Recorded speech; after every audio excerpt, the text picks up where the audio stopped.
All right, Coach, just start with an opening statement, and we'll go into questions. Well, first of all, hats off to Arizona State, Coach Dillingham. They showed a ton of fight, ton of resiliency. It's a really good football team. And, we went up 16 in the fourth quarter. Their ability to come back and take this thing to overtime was very impressive. So congratulations to them on a heck of a season and a game played today. As far as our guys go today, not our cleanest game of the year. Then that's okay to say that.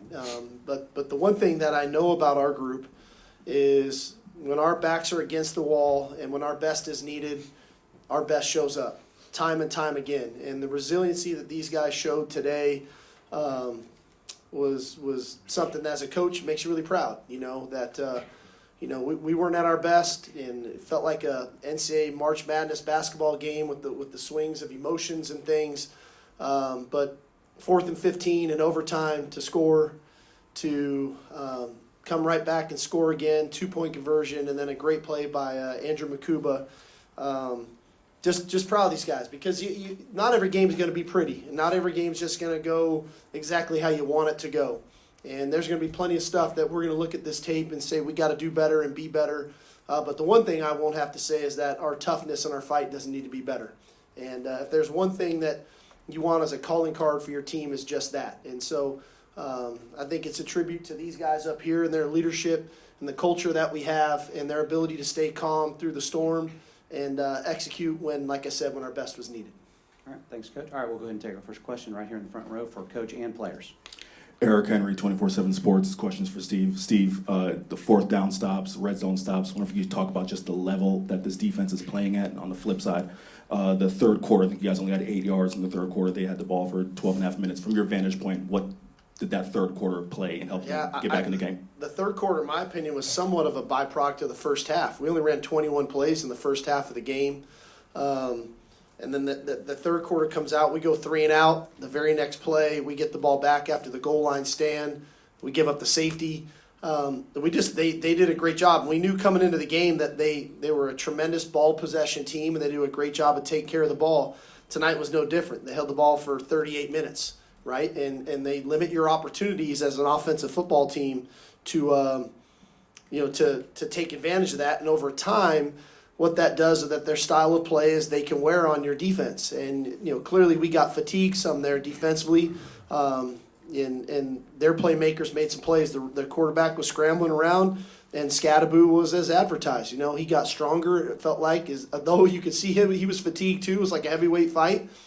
He made some really critical plays, and obviously on the go ball. But that, to me, the third quarter was a little bit of a microcosm of really the first half. It almost bled all the way into the second half of just we didn't have a lot of opportunities, and we weren't taking advantage of things on first and second down to stay ahead of the chains. We were getting in third and longs. We were punting the ball, and it got difficult.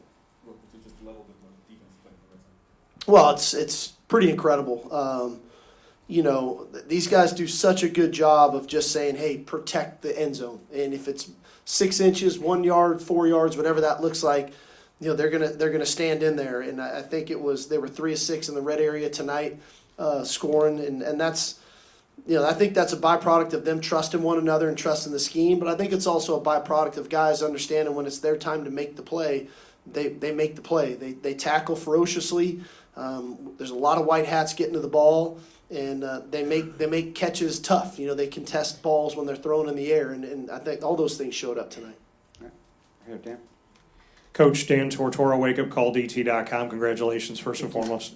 Just looking at the resolve of this team and the bend but don't break, not just in this game here inside of the college football playoff, but in general this season, what you can say about your offense, your defense, and your special teams, and how you got to this point by bending but never really breaking. Yeah, I think one thing that happens is, as a team, you grow through adversity as long as you handle adversity the right way. And I said to these guys, a year ago today, there was a lot of tears and a lot of frustration because we weren't able to close out the semifinal to get to the national championship game, and that started it. And I think the way they responded to that, to all the things that we've went through this offseason, the summer, into fall camp, losing a critical piece to this team, and Cedric Baxter, one of our team leaders, to Quinn getting injured earlier in the season, to losing Kelvin Banks, to losing a lot of different players right along the way, Isaiah Bond, so on and so forth.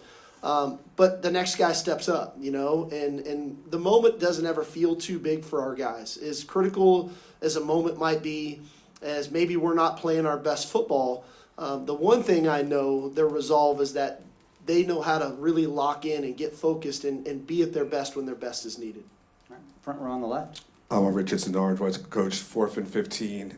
Talk about that play call and just that throw that Quinn was able to make, and maybe those throws that he made, some of those dimes to Gunner, Matthew in overtime as well. Yeah, I thought there was a couple things that were impressive. One, I thought it was a great job of preparation by our coaches in relaying that to our players. We actually practiced that play versus that exact defense during the week.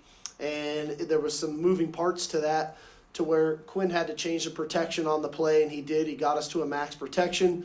But even at that, there were some intricacies to handle the pressure the way it was coming inside. And so the protection, him changing it to them getting the protection, and then Matt understanding why that route was going to be there predicated on the coverage. And I thought Quinn's ability to stand in the pocket and deliver the ball the way that he did, it was a real strike. So there was layers to the whole thing. We guessed a little with the call, thinking they might come after us, and we guessed right, and he did a great job of getting the protection right and making the play.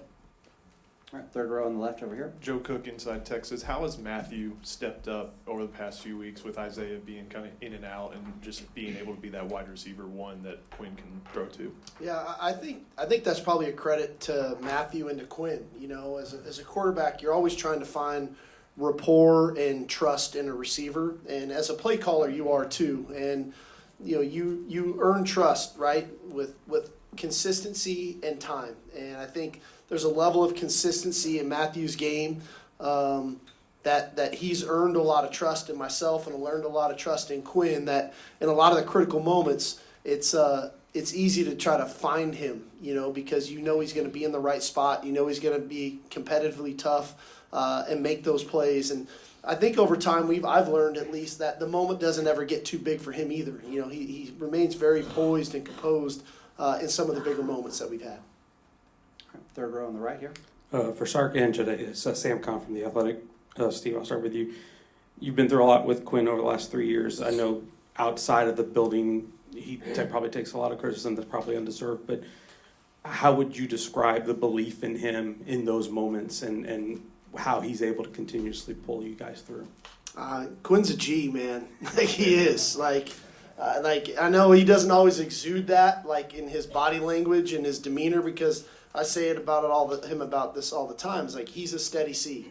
He never gets really high. There's flashes of that emotion. He never gets too low. Sure, there's moments of frustration that we all have, but the guy recalibrates so quickly, and he's so calm that it allows me to lean on him. In the most critical moments, especially tonight, man, the run game was tough, and we didn't want to get behind the sticks, and we went into overtime thinking we got to throw it to win, and as much as I wanted to run to win, as these guys, I was telling them last night, I felt like in that moment we had to throw it to win, and we had to get the ball in the end zone. I just didn't want to settle for another field goal. We had to go score. Steve, only Georgia had been able to stop y'all's running game all year, and yet Arizona State did that today. Why do you think y'all has struggled so much to get your running game going? Yeah, I think one, kind of limited ops. I mean, we played 4 quarters and 2 overtimes and only ran 60 plays tonight. And that's part of the run game, is finding a rhythm. And we just couldn't quite get the rhythm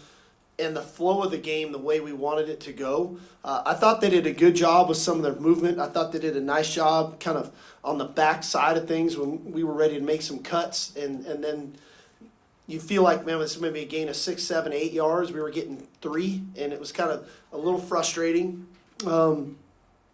But, I think ultimately we got to find a way to be a little bit more efficient on first down. 4-yard runs are good for us. That's okay. I just felt like we just didn't have enough ops, and that was probably the most frustrating thing to where we could really get going. I'm looking at Jaden Blue only had 4 carries, and Trey had 18. But we need to be better, and we got to analyze that. They were a quick, athletic front that did a nice job, as I said. The safeties were aggressive. And they got us on the ground. You know, I give them a lot of credit. They didn't play for over 20 days, and I thought they tackled pretty good tonight. They got us on the ground. All right, right Yeah, here. Chris Loggy, WFAA coach. Something about this building, 2 overtime games, and this time you came out on top. I don't know, was there anything or a certain way you approach overtime and anything you learned, whether it's with the play calls or your approach from that Georgia game coming into this one, because you seem to hit those plays? Yeah, you know, I felt like the way the game was going tonight, I definitely wanted to stay aggressive, you know, and even though in the first overtime, you know, we kind of took a shot on the first play and it wasn't quite there. And then we came back and then we get a false start after the run. And then we get the second false start, and that's how we end up in the 4th and 15. I felt like we wanted to be aggressive. And that's why when we got the first play to come right back out for the second overtime, staying aggressive, trusting your best players to make plays. And between Quinn, Gunner, Matthew, I mean, those guys have been so clutch for us all year. If we could find a way to get the ball in their hands and see what they could get done. And so that was the mentality. You know, I guess I'll take a third overtime if we can get back here on the 20th, right? So if that's what it takes, so we'll keep everybody on their toes a little bit. All right, we're going to take 2 more. We'll go next over here on the aisle on the left. Mike Craven, Dave Campbell's for all of you guys. You know, you mentioned the March Madness feel, and you talk to basketball coaches, they say experience and being there before helps. I'm just wondering how much the experience against Washington has kind of helped y'all kind of get through these moments this year. You know, I'd say from a coach's perspective, the more times we get in these moments, you know, whether it's now back-to-back years of being in the playoff, back-to-back years being in the Final Four, playing in a Big 12 championship and winning it last year, you know, competing in the SEC championship this year, going on the road a year ago to Alabama, going on the road this year to Michigan. We've been in some pretty big environments, some pretty cool arenas, some pretty big games that, not to say that these aren't great experiences. They are. These are amazing experiences for these guys. But the moment at this point doesn't seem too big, right? We're not in awe that, hey, this is where we're be. This is where we're supposed to be. And I think that they understand that, and then they get back to their preparation so that we can try to play our best football. And but that's what experience gives you. It gives you, you know, being on the stage, being in the arena, and understanding what it's like to be in the arena so that you can focus on your play rather than all of the other stuff that's going on. Start with an opening statement, and we'll go into questions. Yeah, I mean, it's one of the best teams in the country, if not the best team in the country we faced today. We started off not so great, and the way the guys battled back is remarkable. Like I told them, if they could rewind in the locker room, I hate to lose more than anybody, but now that it's over, when you can reflect, and where these guys have come is an incredible testament to the team.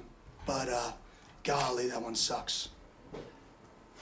All right, we'll open it for questions. Raise your hand. We'll get you a wireless mic. Let's start right here, 4th row on the right. Hey, Kenny, so just talk about it, like with obviously Cam, everything he's done this year, but with him not feeling great in the sideline, the report on ESPN, like what was kind of going on with that? And then, you know, what was your reaction, just him getting back in the game and helping spark that comeback to even be in the position to potentially win it? Yeah, I mean, if him being competitive and passionate on the sideline is a negative, then I'm in the wrong sport.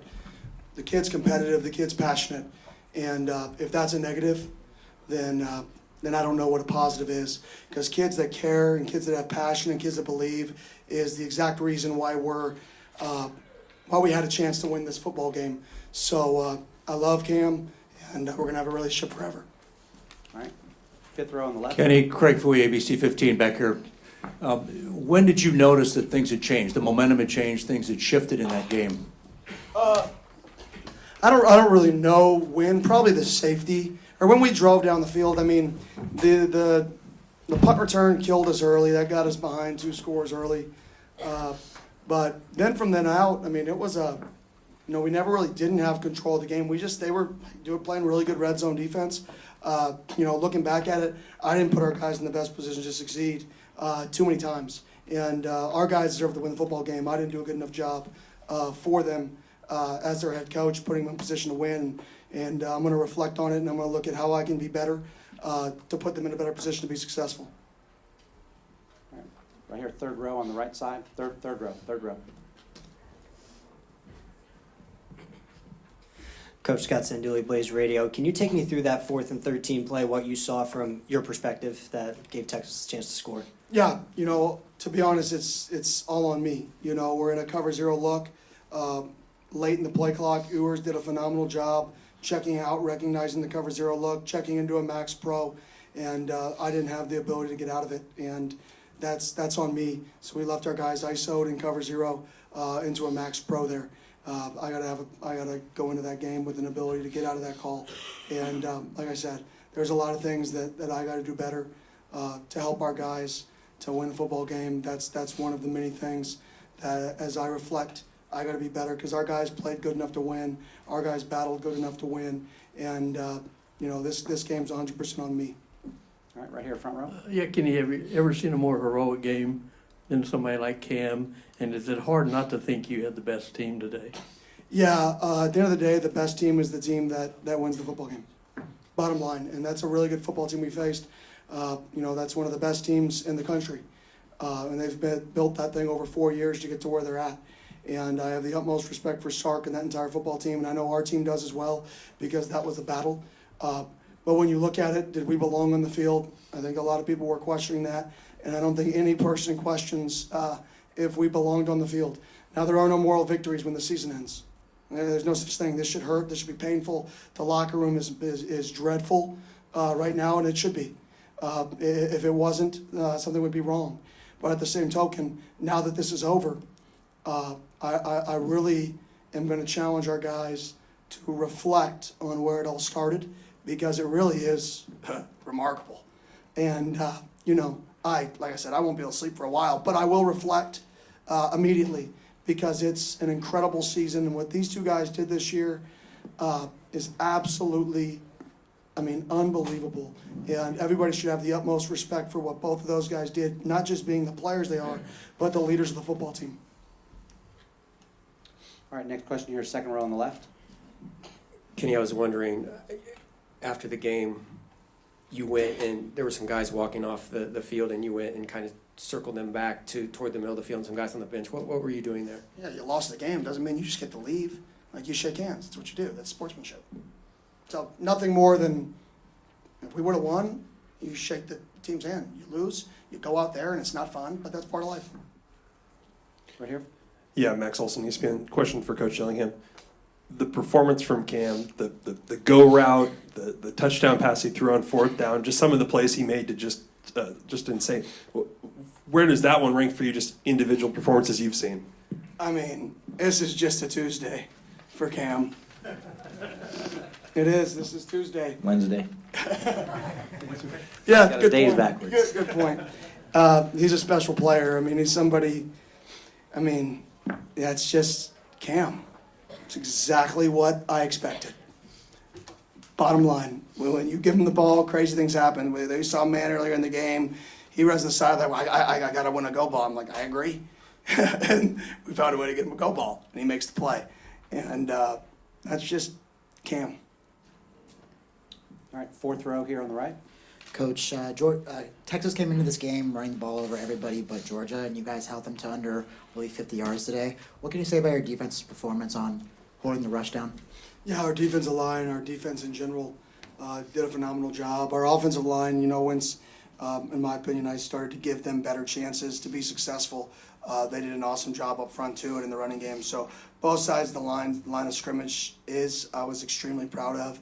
You watch the game, and we played really, really good football for most plays. The problem with football is some plays were worth a lot more than others. And the plays that were worth a lot, they made more of them. And but like I said, both the lines of scrimmages I couldn't have been more proud of, and the ability to get 4 of the guys back up front on offense, and everybody but 1 guy back on the defensive lines, and 2 guys in the entire front 7 on defense. I'm really excited of the foundation that Cam and this team and Leaf has laid, and to see where it can take us. Now, if the Arizona Cardinals can just draft Cam so we can keep him home, that'd be awesome. All right, second row here on the left. Chris Cartman, Son of Source. Kenny, couple of situations I wanted to ask about the decision to punt versus go on 4th and I think 5 at the end of regulation. Was that an easy one, given the momentum that you had? And then also the targeting review that was not called targeting that you talked to the officials about and what you thought about that. Yeah, the punt was, we were playing good defense, and the score of the game, we kind of had to, in my opinion. Just 4th and 5, low percentage, doesn't even give you if that go for it would have guaranteed us a win, we would have gone for it. So plus 35, if you completed a plus 30, you complete it, you win the football game with a field goal, 100% would have gone for it. But that go for it would not have clinched a win. So the risk-reward level just wasn't there. And in terms of the targeting, I mean, I want to be honest, I don't know what targeting is.